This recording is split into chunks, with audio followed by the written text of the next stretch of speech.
La pile de mon badge de télépéage donne des signes de faiblesse. Est-ce que je peux la changer moi-même ?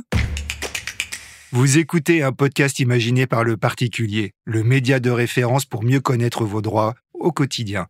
Aujourd'hui, nous répondons à la question de Noémie, qui circule très régulièrement sur autoroute et a souscrit un abonnement au télépéage.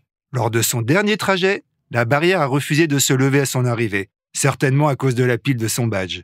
Elle se demande si elle a le droit d'ouvrir son boîtier pour la remplacer. Alors à vos droits, prêts, partez. En souscrivant un abonnement au télépéage, vous gagnez du temps et vous réalisez des économies. Selon l'Association des sociétés françaises d'autoroutes, plus d'une transaction sur deux aux sorties des autoroutes passe désormais par le télépéage. Les sociétés concessionnaires, Vinci, APRR et Sanef, proposent chacune leur propre dispositif de télépéage. Mais tous restent utilisables sur l'ensemble du réseau autoroutier français. Dans tous les cas, un abonnement est requis. Le règlement au tarif standard s'effectue dans un second temps, par prélèvement automatique mensuel. Il existe cependant des offres pour les usagers qui empruntent régulièrement le même trajet. Le règlement au tarif standard s'effectue dans un second temps, par prélèvement automatique mensuel. Il existe cependant des offres pour les usagers qui empruntent régulièrement le même trajet. Ils peuvent bénéficier d'une réduction pouvant atteindre 40% sur les tarifs habituels. Le fonctionnement est des plus simples. Grâce au petit boîtier installé derrière le pare-brise, qui détecte vos passages au péage, inutile de prendre un ticket.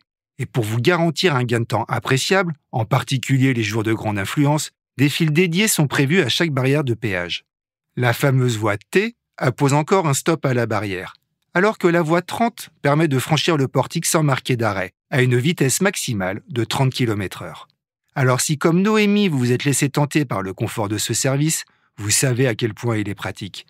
Du moins, quand il fonctionne. Car le badge de télépéage est alimenté par une pile qui s'use et qu'il faut changer de temps à autre. Seulement, vous n'avez pas le droit d'ouvrir vous-même le badge pour effectuer cette manipulation.